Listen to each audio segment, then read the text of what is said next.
Sunday, amazing day. Not over. It's like, whoa. Turn that light back on. About 10 o'clock at night, and now me and my friend Chris, we are like guards or something for a youth camp. So we're gonna spend the night. I think I'll sleep in my car, because I don't know, it's cool. But I'll probably wake up in a cool spot. Okay, made it to my spot, sleeping in my car. I couldn't find Chris, but then found out he's in the car next to me, so he's sleeping in his van. Well, see you in the morning. It's 5:41 in the morning. My hair looks incredibly awesome.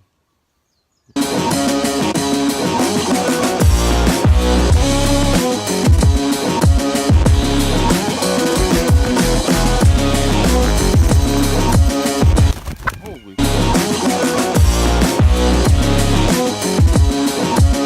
This is a wild boar that was caught. Oh, hey buddy.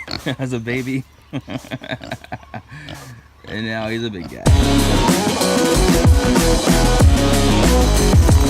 The stuff turtles love to eat. One of the quotes people liked the most from my book, The Power of Starting Something Stupid, went something like this. Opportunities will come and go, but if you do nothing about them, so will you. And it's a true thing. There are tons of opportunities, and if you don't take advantage of them, what's gonna happen to you in your life? I don't mean to say that in a weird way, but dude, are you kidding me? You have an opportunity, and you have an opportunity, and you don't take advantage of it. If you don't do something with the things that are offered to you, what are you gonna do? Better is do things not necessarily that just show up in your life, because some stuff will show up, but it's not always the best thing for you. Create opportunities. If you create opportunities and do something about them, your life becomes something that you feel like you're contributing to, rather than just being like, I don't know, something like a driftwood. You know, like people call people a drifter. You're not just like drifting with whatever, you know, swell or wave or wind that's coming by. You kind of put like a rudder on that boat and you go where you want to go. Let me give you an example. I had an opportunity right after college to become a manager / owner of some chicken fast food restaurant in the Midwest. And I was like, no. I don't care how much money it is. It's not what I want to do. There's nothing wrong with that. If that's what you want to do, if that's what you're currently doing, do it. If that's what you think you want to do. It wasn't for me. But I imagine myself looking back, if I had have taken that, instead of starting this random entrepreneurial adventure in Mongolia, doing cashmere, if I hadn't gotten into doing stuff in Samoa, putting together a venture capital company, even though I had no money, helping create a center for entrepreneurship to help people from all over the world do international business, got into microfinance, got into real estate, got into insurance. Like, I just got into all kinds of things, and it wasn't about what I was doing necessarily. Some of it was, but it was about the dream.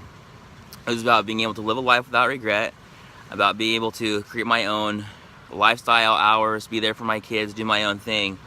That's what it was about. After the book, I wrote my book while I was in my MBA at Thunderbird. Thunderbird is the #1 international business school in the world. And I was doing my MBA there, and I wrote the book while I was in school, which is crazy because most people are like, yo, I'm way too busy to do anything else other than school and work or take care of the family. And I'm like, hey, it's what I want to do, so I'm going to do it now. And it was really cool because I had access to all these Harvard case studies and just really smart people, and I was able to do really good research, like really good research, find really good information and data while I was doing all these interviews that I was doing. I did thousands of interviews, and it just came together. And then I went off, one thing led to another. I started, doing speeches for thousands of people all over the world, as far as Bali, Dominican Republic, Canada. I mean, all over the States, everywhere. It was awesome.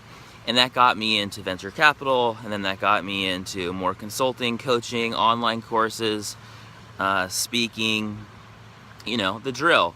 Started getting into incubators. I don't live in an incubator. I'm not an egg. but helping companies start, and just got into all kinds of really cool stuff. And here I am. Look where I'm sitting, guys. It's so random.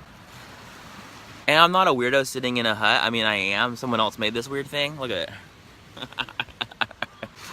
I'm like a volunteer guard at a youth camp.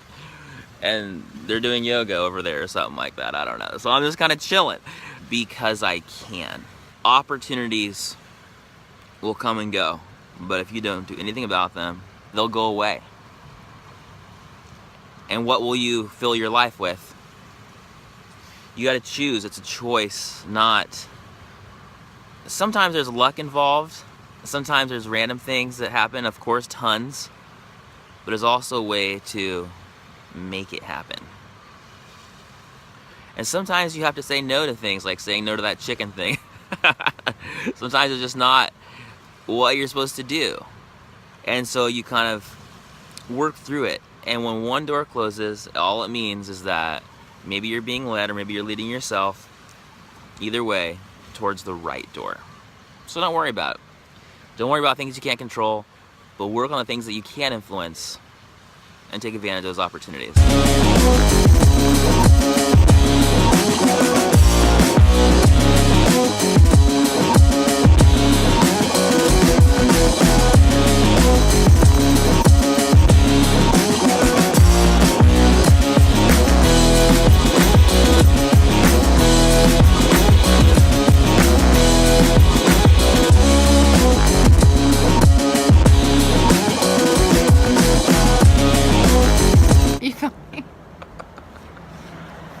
Your vlog people are going to think all I do is lay in this hammock and read.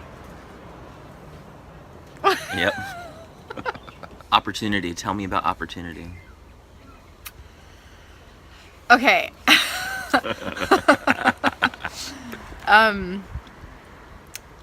Well, in our work, in the work that we do, we talk a lot to clients about opportunity and seizing opportunity and making the most of opportunity, and how if we miss out, we miss out. But I would like to speak to a different end of that. A lot of times, and maybe it's just because I'm in my mid-30s now and I'm looking at life a little bit differently, but it's easy to get wrapped up in regret at opportunities that you think you may have missed, that you think may have passed you by, and then you start to sort of feel obsolete.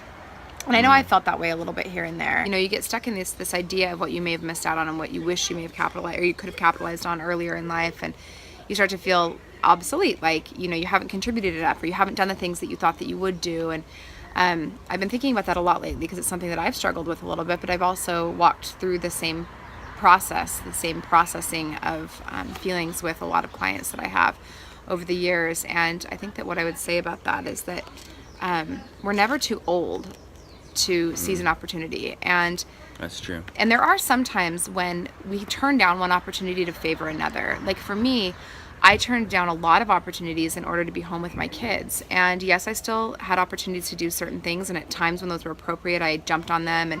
And but there were some times when two things would show up at the same time, and one would have to yield to the other, because while I believe firmly that we can do anything in the world that we want, I don't believe that we can do everything in the world that we want at the same time. I think that often we have to make choices, and then we have to give ourselves the respect to honor those choices that we made and not get down on ourselves about them. It would be really easy for me to look at opportunities that I may have lost as I raised my kids and think, gosh, you know, if only I had been more dedicated and done this and this and this. But the reality is that my focus would have been so split that I don't know that I could have done what I did with my children in the same way. And I know I don't have an opinion about what opportunities you choose to seize upon. It's just a matter of listening to what's inside of you and what you know is the right decision for you. And sometimes we do have to make choices between different kinds of opportunities. But in saying all of that, I also want to make sure that I really, really make it clear that opportunities will continue to come. And that, yes, we want to seize them, but every now and then we have to make really hard decisions to turn opportunities down in order to favor other more important opportunities. Yep. That's true. How do you choose which one's better? You know what I mean? Like if you have two. Yeah, I really like the section in The Power of Starting Something Stupid where you talk about the "will I regret it when I'm 80" rule. Yeah. The idea that if you can project yourself forward to when you're 80 years old and you're looking back on your life, what will you regret not having done? And that's something that I use consistently in my life. You know, I know that when I'm 80 years old looking back, there are certain things that I'll regret, and I know that there's some things that I won't really care about. Yeah. And that gives me a lot of perspective. That's a tool that I use often. Oh, that's good. Love that.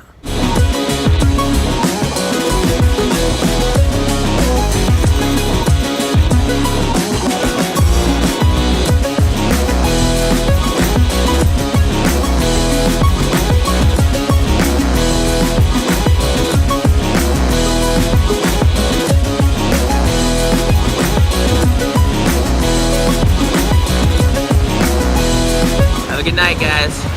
Peace.